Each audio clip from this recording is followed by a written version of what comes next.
On today's World Insight, likely light at the end of the tunnel over China-India border tensions, the prospects and how commander-level talks are panning out, and a lifeline, fashion houses in distress.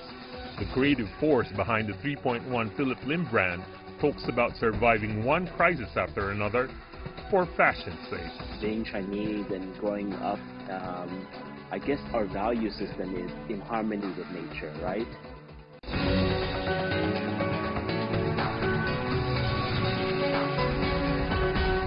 Here's our host, Tian Wei. Hello and welcome to World Insight. I'm Tian Wei in Beijing. Chinese and Indian military officials held the sixth round of commander-level talks on Monday. The two sides exchanged views on keeping the peace along the line of actual control between China and India. They also agreed to steps steering away from misunderstanding and miscalculation, stop adding troops to the front line, and refrain from taking any actions that may complicate the current situation. So what more could the two neighboring nations do to jointly secure border areas? Let's loop in our panelists.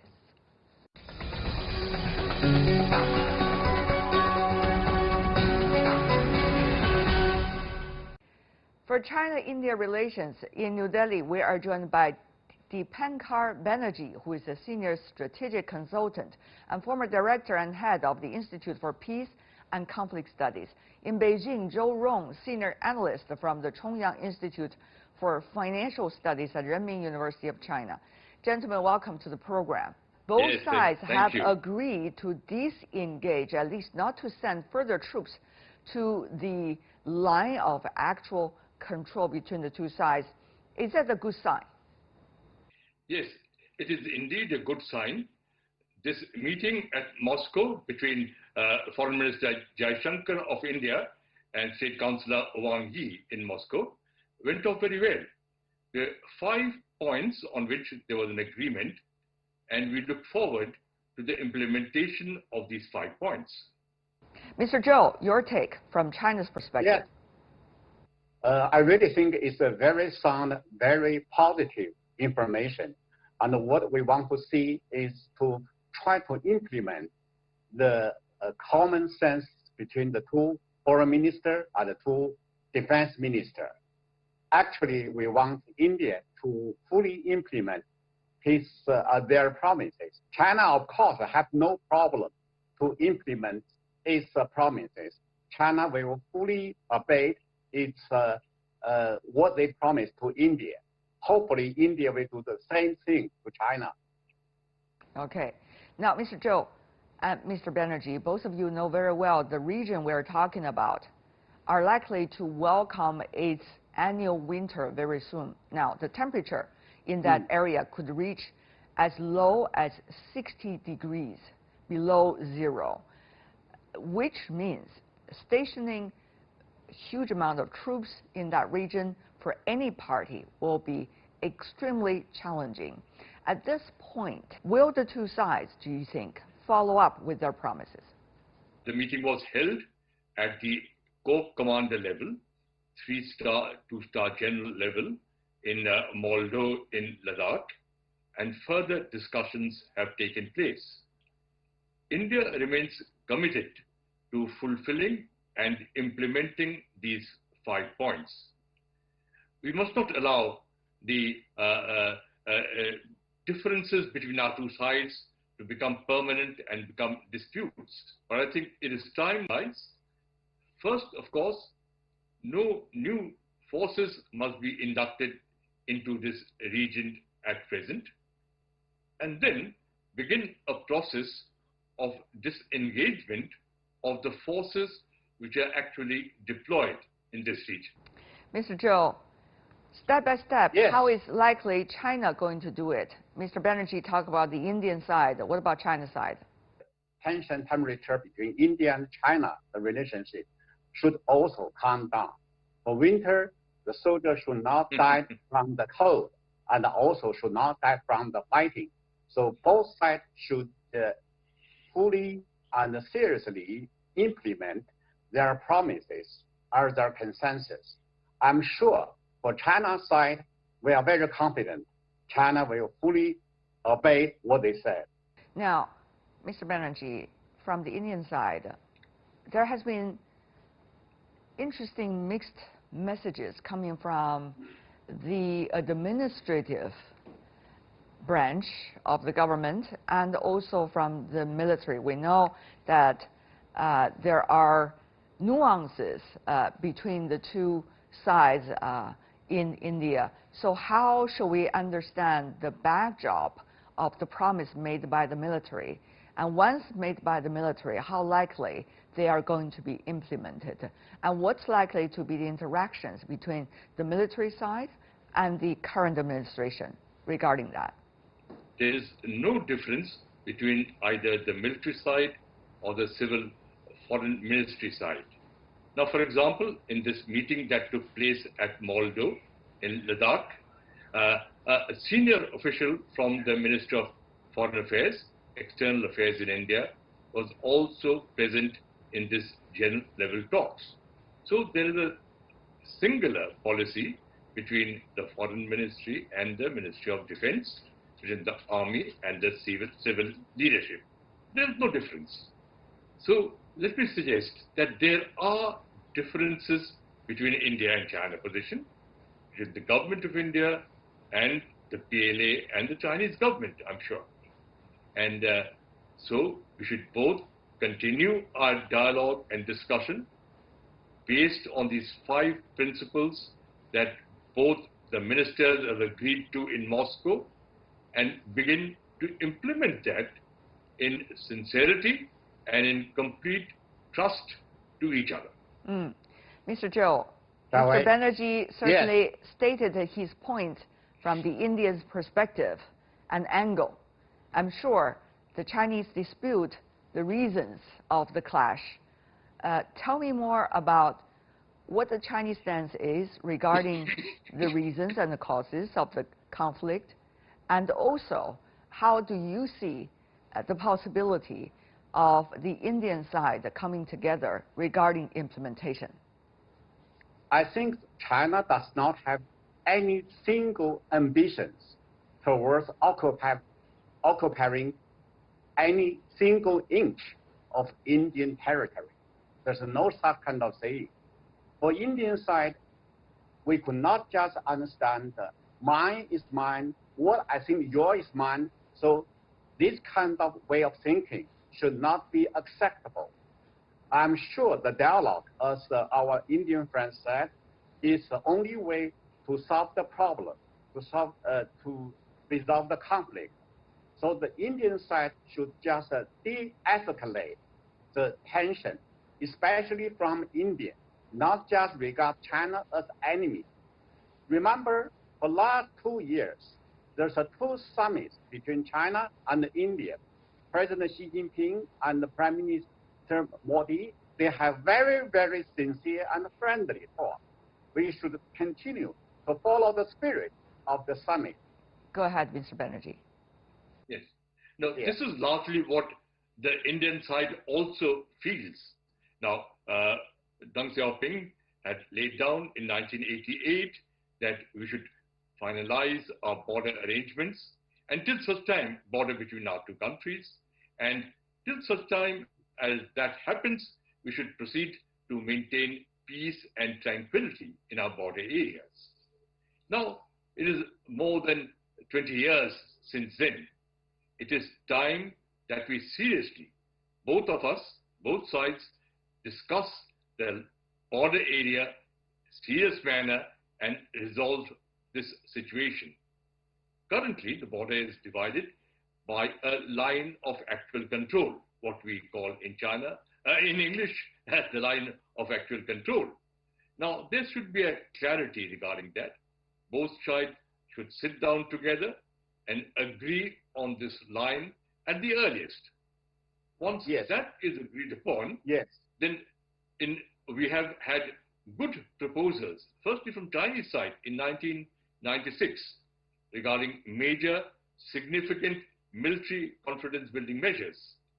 So once the line of actual control is agreed upon, we can implement those confidence building measures between both sides and build more interaction between the PLA and the Indian Army so that trust and confidence builds up both between the two militaries and between both countries. Okay. Yes. Mr. Zhou. Let's say very important year of 2020. This year is the 70 years anniversary of the People's Republic of China and India established the official diplomatic tie. This is one. And this year, I suppose it should be the 65 years of your first Prime Minister, Indian Prime Minister Nehru, visit China. And this year is also very important. Remember that is both China and India are the largest developing countries in the world. Our two countries' population just take about 40% of the 7 billion population of the world. We all together, we have the 2.8 billion. And also, we both are the key member of the BRICS as well as SCO. We have every reason for better and maintain a good relationship. And we have every reason to have a very friendly army, military towards each other. So for this case, if India and China both think about how good we should be, then I suppose the relation will be improved in the later.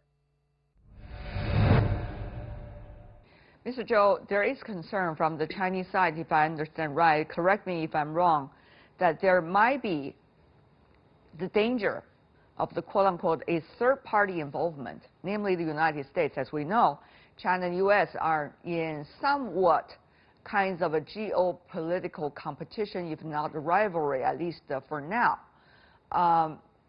The rhetoric from Washington certainly goes that way. So how big a danger does China see in terms of the India side vulnerable to interference by Washington in this regard, which should be remaining as a bilateral issue when it's a border issue? Yes, this is a very, very tough question. Let's say this way. First, Indians should know that China is facing some challenge from an unwelcome, unfriendly country. We all know that. And they do a lot of skirmish in South China Sea, as well as the Taiwan Strait, or something like that. And for this case, if Indians do some similar things in the border between China and India, what do you think Chinese ordinary people think about India? So I suppose our Indian friends know that. For this case, India should have a peaceful, very friendly attitude towards China rather than opposite. Mr. Banerjee, is there a danger of a third-party involvement? India and China are two ancient civilizations, two large countries. In our bilateral relations, there is no scope, no space for any third party to get involved. Very good. And let me assure my Chinese friends that yes. in this case, yes, President Trump quite often comes out and says he's looking for a Nobel Peace Prize, and suppose he can make India and China talk together, he thinks he'll get a Nobel Peace Prize, and he makes statements like that. But both my country and both your country have said that we can sort out this issue among ourselves. However, if you look at global issues, these become larger multilateral issues in which the whole world gets involved. Now that, of course, is not in our hands, not in your hands, not in our hands. It's an international affair. So that will depend upon the international rules, regulations, etc., and for a resolution. See, in our case, in these 5 points that have been laid out in Moscow, firstly, what we should do is, as per those 5 points, disengage our forces now, currently, in this sector, and also in the other eastern sector of India and eastern sector for China, also in the border area. Having said that, though, Mr. Zhou, earlier Mr. Banerjee Yes. already clearly indicated what might be the step-by-step approach from India's perspective in terms of reaching an agreement with China regarding border and the future of peace along the current line of actual control. Now, what is China's step-by-step approach possibly? I know a lot of things are nuanced because the two sides really have to work together, not necessarily have to say, this is my plan, let's do it only with my plan, but rather have to work together about the plans and about the steps. But does China have any proposal and timetable so far? I have a regular working group just on some conflict area to just work together, not only for commanders meeting, but also for the regular meeting between the two military sides. And not only that, but I also feel a little bit uncomfortable that India just try to reduce its trade relations and the investment relations and the science and technology cooperation with China. This may not be good. I think both China and India will share the largest international market to each other. So we both economically need each other and will be in the future rely on each other. So I suppose the relationship between China and India on investment, on trade should be restored very soon. And hopefully that the little conflict, I can say skirmish, cannot influence the comprehensive strategic partnership. We are very different from other countries. If the two countries with a strategic partnership have a conflict, that will be very laughable, very ridiculous. Both of you gentlemen seem to indicate there needs to be step-by-step approaches by both sides to build up more confidence and trust in one another. Having said that, though, my final question for both of you.